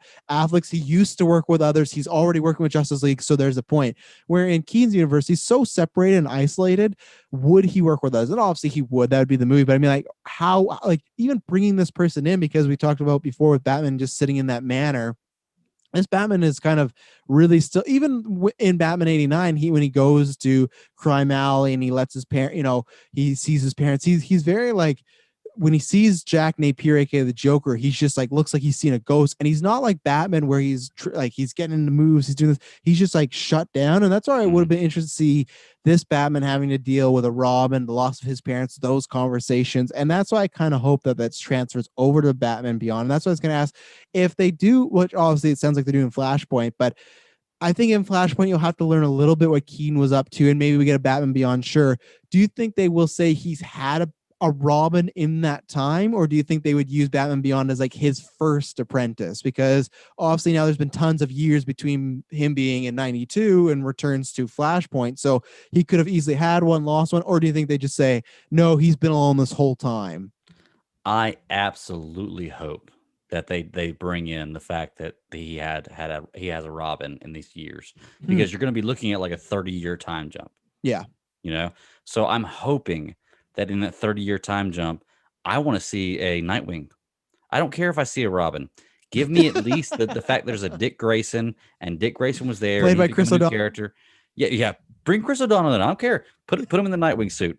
I'll enjoy it. But I do hope so badly that if they're going to go this route where they bring in where Flashpoint reignites the Burton verse, or Keaton Burton verse. And he's going to be the OG of the Earth 1 Prime or whatever in this universe. I'm cool with that if you can progress the story forward well. So give me a Nightwing who's going to help Terry McGinnis develop into the next Batman, along with Batman who's broke down. Because if you try to put Michael Keaton out there as Batman, still doing the same things, teaching the same things, it's going to bother me a little bit. I'm sorry. Oh yeah, like him in He the was a great age thing. Batman, but Yeah. that was 30 years ago. Like I need to see something new, and I hope so badly that if they do it in the future, they do it with a Robin has been in the picture. Give me a Nightwing Dick Grayson because I love that character. Give me the suit from Titans because that is the baddest ass suit I've seen in so long. And I just want to see the character on screen. He gets no respect. Probably the strongest Batman character other than Batman, I feel. And he gets no Oh, respect. I agree. Yeah. So I go Yeah. two ways about this. I go either you could do the, and I'd kind of be fine with either one. And I think it depends on what, if anything ever happens with Affleck or HBO Max or anything. Because I feel like if they ever cover that Joker Robin era stuff, they might go, let's not give Keaton to Robin. Because if we want Robin to focus over here on like the Snyderverse stuff, Hmm. let's not make any Robin in the Keaton stuff because we already have some IP tackling that. I can see two ways of, like I said, one, he has no apprentices, so the first time, that's why whoever it is, Barbara Gordon, Terry McGinnis, whoever it is, that's why he has such a hard time trusting this person because he's never had to do that. And Hmm. that's the only thing of, like, I agree with you. There's so much time passed. I would like that, but at the same time, I would like to see the first time he has to trust somebody because I think that is a big thing for Batman, and he never got to play that. But then the flip is, yes, you could get a Dick Grayson, even if he's not even active. I think you'll see this in the animated series eventually at some point, is when Batman and Robin kind of have a falling out. Robin is there to tell the story of why. I think you could have whoever the new Terry McGinnis is talk to a Dick Grayson, of kind of Dick Grayson warning Terry McGinnis, Right. like, Bruce Wayne's not an easy person to be around. He can ruin your life. Like, I think so. That's where there's two ways of, you could either do the, oh, it's the first time this happening, or you have someone that gives a backstory. And plus, they could also be, because if you watch Batman Beyond, which I'm sure you will one day, but even then, Bruce Wayne older is kind of curmudgeon that's not going to talk much. Alfred's going to be dead. There's other people that probably won't be around. You could almost use a Dick Grayson as our gateway to let the main character of Terry McGinnis know, or whoever that is, of what's happened to Bruce I Wayne would over love these that. years, or like kind of, Hmm. because Bruce Wayne's not going to say it. Like, he will Hmm. eventually, but he's going to hold all these secrets and stuff and everything like that. So it will be, that's what I can't wait to see. And that's why we talk about beginning Michelle Pfeiffer, but I can't wait to see all of that, those answers. Like Michelle Pfeiffer's, if they do a Batman, if they just do Batman and Keaton and Flashpoint, I don't expect Pfeiffer. If they do Beyond, I expect Pfeiffer because she's alive in this universe. At the end of Batman Returns, it's her that, like, and you know what? I feel like if there's some onset drama back then, I feel like it's been 30 years. I hope that they've both moved on and they could just be like, hey, we can make a lot more money together if we're in a Right. movie again together. Like, because Right. a I feel like a Batman Beyond movie alone makes a lot of money, but I feel like a Batman Beyond movie with also Michelle Pfeiffer there makes even more money because it has that nostalgia. So yeah, I want to see that world. Like, not only just going back to Keaton's world is fun and seeing Keaton. I want to see that universe. Same thing like we talked about. I want to see Tim Burton's like universe. I want to see that style again. I don't want it just to be it's Keaton's Batman. That would be great. I'll be fine. But if you're going back to his universe, you gotta do the whole thing. I think, in my opinion. Well, I'll tell you the thing that I hope the most about seeing this multiverse is I don't know how we're going to see it on screen. I don't know if we're going to see multiple universes, multiple worlds, multiple Earths. If we do, though, I want to see a significant difference in the Earths. Like, I want to be able to look at it and be like, okay, that's Earth 2, that's Earth 3, that's Earth Prime. I've got you. Like, I want to be able to identify the differences in the two because there should be differences. So I'd love to see that. I want to see how they handle that. It's going to be pretty fun.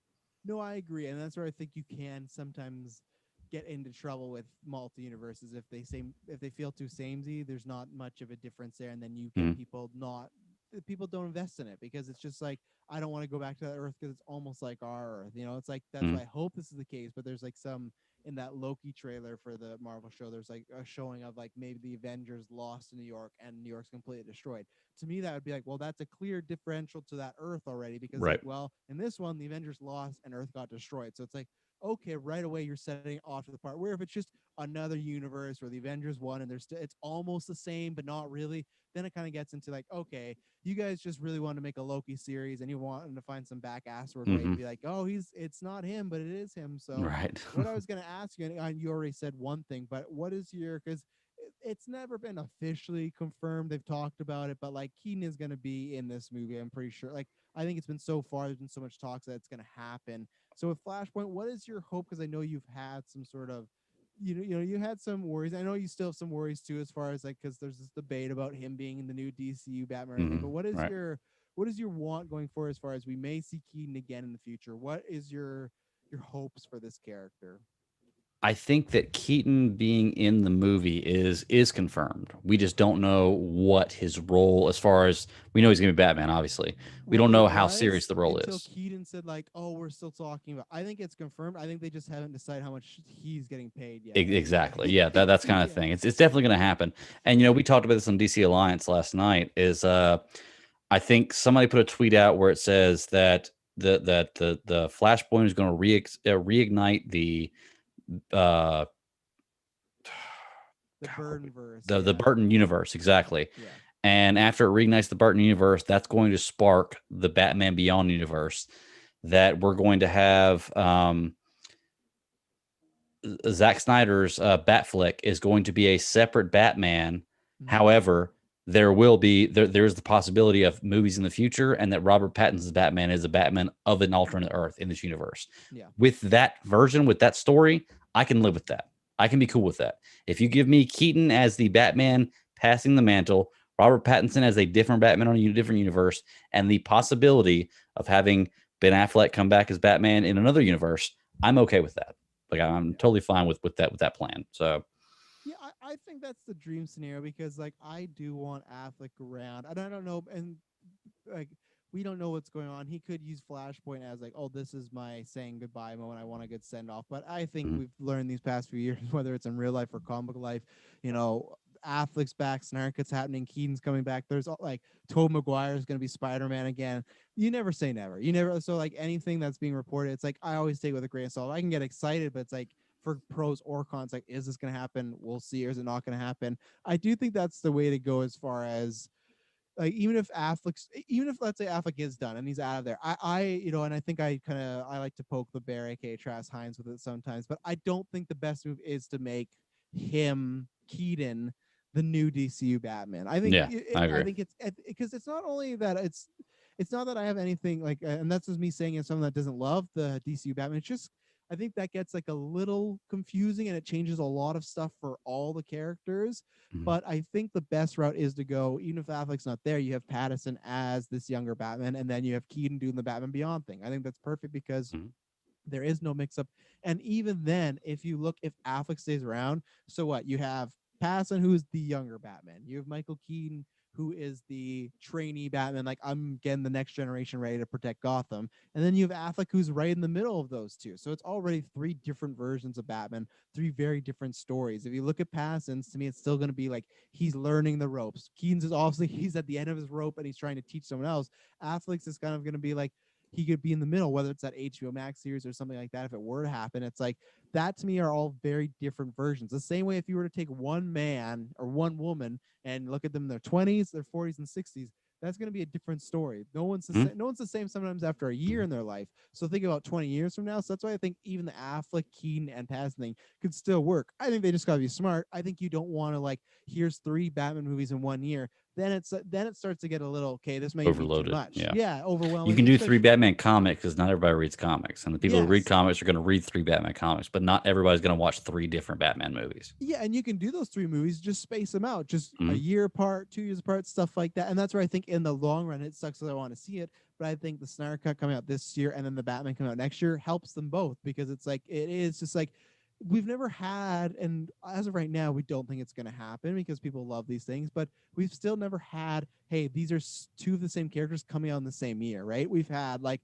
Iron Man, the character Tony Stark being two separate things, but it's never been like, here's Robert Downey's Iron Man and then here's Tom Cruise Iron Man back to back. We Right. were going to get close with that with the Snyder Cut and the Batman. They were still like 6 months apart, but still, that was going to be your first, like, here's two projects with Batman as a main character. Now we don't have that. I think one day we'll test that formula, but Mhm. I think it's still, if you can best to avoid it, then like, why not avoid it? You know, it's just, I think that's even a better route. It's just like, then people won't get tired. They won't get tired if it was like, oh, this is too many Batmans, it's too many Right. Jokers, it's too many Spider-Mans. You know, you got to space it out a little, I think.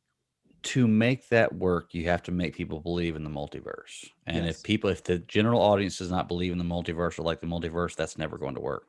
Yeah. But I think if you do it right, like you said, space them out properly, explain it properly, I think you can make that work. I know for me, I would love to see the continuation of Ben Affleck's story with Batman. Even if you're going to give me the miniseries of Deathstroke, Mhm. you know, you're going to continue Zack Snyder's Justice League story on HBO Max. I don't care because I feel like what they were working towards there was the Omega Bullet hitting Dark Side hitting with the Omega beams, killing Batman, killing Dark Side. That was the end all be all Mhm. for Snyder's universe. I think that moment where Batman kills Darkseid and Darkseid kills Batman, and then from there you can have a reset, a White Lantern reset, bring in a bigger aspect of the Green Lantern Corps, reinvent the universe from there, resurrect Batman, and move on.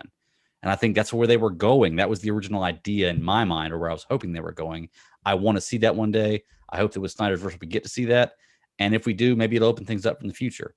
But I think the biggest thing is getting the general audience involved and Mhm. on page with having multiple versions of a character. You know? And I think it will happen. It's the same thing as everybody. I'm sure, not everybody, but I'm sure there was a lot of people when Kevin Feige and his team were like, "We're going to make these 4 films, and then they're all going to come together." Mhm. There was people in the room that said that's not going to work. There's no way that's Well, going to work. one of my friends did when they came together. We're like, "Can you believe they're going to make an Avengers movie with all this? It's going to be crazy." Yeah, Like, and don't even think it's then, going to like work. they Yeah. got to it, and it's like, "Oh, we're making this movie." But even then, I was still like, I remember I was I was excited for Avengers, but I was more nervous for that first Avengers because I just thought like, this is it. This is how it's gonna go bad. Like, Yeah. because it was just at that point, it's like we've seen in comics and animation, but live action was such a different beast. And then once that happened, people, you look at the MCU is just this well-oiled machine now, and that's the same thing where that's where I'll give credit to DC now, where they are the yeah, sure, Doctor Strange and because Marvel is kind of like Marvel and Disney's as well. Oh, machine. It's funny. They might get to Spider-Man 3 even before Flashpoint comes out. But the Right. thing is, DC was the first one to officially go out there with Flash and whatnot to do. Okay, here, look at these 2 characters. Now, like I said, you need to still make it. You got to make it one a good movie because then people will enjoy it, or just most the point, most people will enjoy it. And then 2, you do have to explain it quite well. And it's the same way with the Marvel Cinematic Universe. They just put little Easter eggs there, like Nick Fury in the back, this there. And then once they got to Phase 3, that's when they start doing really crazy. Like you have to watch this, you have to watch this. You could still technically watch the first Avengers movie and not knowing the characters and just know, oh, these are a bunch of characters that are superheroes. They don't get along, but they got to find a way to work together, right? Hmm. It Right. helps in that. But then you have something like Endgame, you can't watch that by itself. You have to know No. all this homework, and that's how they train their audience. So the same way DC has to train their audience, it's the same way Marvel's going to have to retrain their audience with these TV shows. Now people are going to have to learn, oh, WandaVision's not a movie. It's something I have to go to Disney Plus to watch. And, Hmm. oh, that's the Doctor Strange. I don't think it's risky because they've done it before, but there's still a chance that a movie is 2 hours. A TV show could end up being 6 hours. A lot more commitment. Same thing with this multiverse.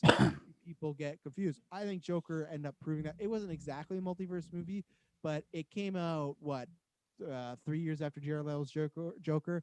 That Hmm. didn't have any problems. People weren't like, "Oh, another Joker. Where is this? How's this connected?" I think all they cared about is one, people liked the Joker character, and two, it was a good enough movie or a talkative enough movie that people felt like they had to go see it. And I think the Right. same Flashpoint at the end of the day, you can make it as weird and confusing as you want, as long as there's a story there that people connect to. I think that will work. I think the best thing is to do to make the good story, and then in the back, like behind it, put in the like jargon of multiverse and crossover Hmm. and stuff. But you don't want to make that the focus, And I think that's the problem that and I know some people share the sentiment with me is like with the Christ and Infinite Earths with the CW one, I think that was their problem that they didn't focus on story first. They focus on we got all these actors and all these crossovers. Yeah. That's a It's good the same point. thing. The Flash moment is cool, but then they didn't have a story reason. It was just, oh, cool. We had a cameo. We're sending multiverse, but all these cameos were literally just cameos. And that's the thing where it's cool to see Keaton, but if you make it matter, that's when people actually remember of like, oh, I love that because they went into this different world and it used to be the A9 one. That's so cool because he can time travel. Like eventually you will get it. It just Yeah. takes some good explaining to do. So Oh yeah. Well, you raised a good point with like the Flashpoint in the Crisis on DCCW Crisis. Like while it was awesome to see, that moment had no part to do with the story. no, That it just moment could have it, happened at any point in time during Flash in any episode of Flash, and everybody would have thought, "Holy crap, that's awesome!" mhm. But it had nothing to do with the story. It was just something cool to see. Yeah. You know, And so I'm all fine for cool to see, but if they want this to be a thing going forward of like, because they've been preaching this multiverse idea, you mhm, got to get that like, because it literally, if they're like, hey, we're just bringing Keaton just for a fun cameo, then that's fine. But if their idea is to we want to make a Batman Beyond with Keaton, that's when you have to do the, a little bit, okay, this is somewhere separate, everything mm, like that. But then right, again, at the end of the day, a good movie rise above all, because with Joker, they never had to say, they never once had somebody walk out before me like, okay, this is not on the Ben Affleck universe. This is not Bale's. It's just like people sat down, they watched it, and it made $1 billion. Now, it's same thing you guys talk about Wonder Woman. I agree with you, Greg. It's like it's tough to measure what success is nowadays, is because like this is for HBO Max, Netflix, stream, Disney Plus. Whenever they come out and say we broke our own records, this and that, the problem is like they're the only one that have these stats. Like right. And you had no records before that. You just yeah, started. it's like know, with box office, we had other people go, okay, let's say, the budget was this, they made this. Was it success? Was it not? Here we go. Now it's like we just gotta have to take everyone at their word of like, them saying over half the people watch us. I don't think they're lying, but that is something you could easily lie about, why? Because no one can prove that wrong hmm yet. So it's like that's the thing where nowadays money was. I don't know when Flashpoint is coming out, but I think the excitement of Keaton, whether it is on streaming and theatrical, will build up so much hype that I think they know, and I think that's why it's taking so long for them to all come out and say like him in an interview or officially say I am Batman again, because I think they want to lock him down for a few movies, and a few movies means a lot more money. So Yeah. I'm very excited to see him again, though. Even if it is just, it's kind of like the Affleck thing. For me, even if it is just he's there to help Ezra Miller out for a little bit, and he's Batman for just one film, and that's it. That's great, because I never thought we'd see it again. And Right. I like I've said since the Dark Knight Rises, it's been a big thing to send off superheroes, and Hugh Jackman got that with Logan. Robert Downey got that with Endgame. I'd want Keaton to do that. I'm not saying they got to kill Keaton or anything, but like to have him, if this is like his last time, same thing with Affleck, if he's like, I am done, I'd rather a character have some final point, whether it's written off or death, and then move forward. I hate when a character's like, oh, okay, that's kind of it. Just because I like endings, because that just closes off the chapter. hmm Sure, they could one day do another Bale Nolan movie, but I know at least in that trilogy, his story ended well. Where Keaton, I was fine with another one, but it's like there still was no end point. His end point was just like, hey, he's Christmas alone. Like whatever happened to this guy, like I want to Right. see where he is. And my mind always thought it was going to be graphic novels. I thought that's how we were going to get it. I thought, oh, animation or graphic novels, that's how we get these what if tales. But live action, I'll take it. Yeah. I know that if I ever see two Batmen on screen together, like if I see an Affleck and a Bale, or an Affleck and a Keaton, I just want to have one of them make fun of the other one's costume. It Just could just happen. just one time, just make fun of the bat symbol, make fun of the costume, make fun of the Batmobile, something. Yeah. I'd be like, really? That's your bat suit?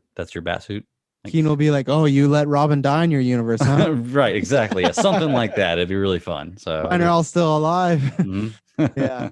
Well, like we said, that was a good episode. We had a few notes, but we kind of knew we were gonna go down some tangents and some squirrels. But we talked about Keaton Burton, and like I said, we will do this for all the Batmans. I was planning on doing Affleck's last because I was going order, but just because the Snyder cut's coming up, I think that makes the most sense to talk about it Yeah. before, and then we'll get to and then the other two we will do Bales, and then we will do Clooney and Kilmer, but we're gonna just combine those because they have the same director, Schumacher, and I think you and I will have a little bit to say on Keaton, but there's not too much to say on Keaton or sorry, not or Clooney. There's not too much to say on Clooney in that movie No. because he's just kind of Popularity there. pick. He was a nepotism pick for Oh, Batman, basically. exactly. He looked good and he was hot at hmm the time. And but hmm hey, he's even admitted that. He always says that was one of the worst decisions of my career. So Yeah. and he still has that. He apparently has like a cardboard cutout of him in that bat suit to remind him, like, not let agents talk him into certain things. And like, Right. well, and at the end, they always say this things happen for a reason. Because if we didn't get that movie, there's a chance we wouldn't have got Nolan's series, because Batman went dead and then it got brought Sure. back. If that was a hit, they were going to do Batman Triumphant with Scarecrow and Harley Quinn as Joker's daughter and everything like that. And yeah, Ugh, gross. oh, see, when we do the Kilmer Clooney episode, I'll bring that up as far as the pit Yeah. 5 one. But yeah, what was going to happen was Harley, because Joker was dead, they were going to transfer that to being his daughter. And with Scarecrow, they were going to get Jack Nicholson to do cameo because Batman would get hit with the fear toxin and he would see Jack Nicholson's Joker, which I thought was that's kind of cool. That But is a good idea. Yeah. yeah. But Not yeah, worth it for the movie, so though. no, Definitely and not worth it. and Harley That Quinn one was supposed scene. to be played by Madonna too. Funny enough. I could actually see that. I don't can't think that do. would be that bad. Yeah. Especially But in the 90s, that to me yeah. feels like a Mhm. very like, oh, this is stunt casting. But Mhm. Greg, as always, thank you for doing this. It was lots of fun. And next time we talk in a month, we're going to be reviewing your favorite comic book for Batman, The Dark Ooh, Knight Returns. That's going to be I like it. exciting. So it's because I think you and me will be on not different wavelengths, but I don't love it as much as the rest of the people. Mhm. Who would think the guy who doesn't love the BVS Batman doesn't love Right. as much? Exactly. But Yep. where can they find you and everything you're doing? You can find me at the Bat Daddy 52 on Twitter. Is my personal handle. Hit me up. I'll talk about just about anything. And then check out the Geek Open Alliance Network. You can find all the shows I'm on: Superhero Discussions, Super Civil Servants, DC Alliance Podcast. Also, check me out Tuesdays live 9 p.m. Eastern Standard Time. In a few hours, I'll be recording a C3 Panthers podcast, There you go. talking about Panthers football. So come check me out. Yeah. I'm on no Packers podcast, but I'm happy to be the number one seed. I'm Mm, pretty happy. But you mm. know what? At the end of the day, we're gonna do what we always do. We're gonna get the NFC Championship game, and we're gonna And lose lose. it. Yep. Yep. Yep. Probably the way I it's gonna go. I just want Rogers to get. Rogers is my favorite guy. Packers my favorite team. I was like I was a fan watching when they won the Super Bowl, so I always have that. But I still want one more. I always want my Oh favorite player yeah. to I just retire want one. because like, We haven't got one yet. yeah, that's true. You We just ain't want got one. yet. Yeah. Yeah. I always want the two because you always have people like, well, the first one just lucky, a Mhm. fluke, right place, right time. But it's like he won a championship. He won the Super Bowl. There's no fluke. There's no lucky. Mhm. It's like there's luck at all, everything. But it's like there's still amount of skill. So I really hope it happens. And if Yeah. it does, I'll be rocking a Packers jersey on here. But yeah, as always, you can find me at Travis B. Snail. And yeah, we're doing a bunch of stuff. I'm on Marvel Alliance. I'm not doing that tonight because I work later tonight, but I'll be back next week. Looks with Chris, and then yeah, we have WandaVision come up, which is gonna be very exciting. I'm just excited to get MCU content. It's been a year and a Mhm. half. It's just Mhm. that's too much for my Marvel love and soul. At least with DC we got something. We had Doom Patrol, and we had Titans, we had Wonder Woman. Marvel Mhm. since Spider-Man Far From Home, there's been nothing. So I'm very excited to get talking about that. So yeah, ladies and gentlemen, thank you very much for tuning in. And when you hear from us next, it'll not be boring. Keep pounding.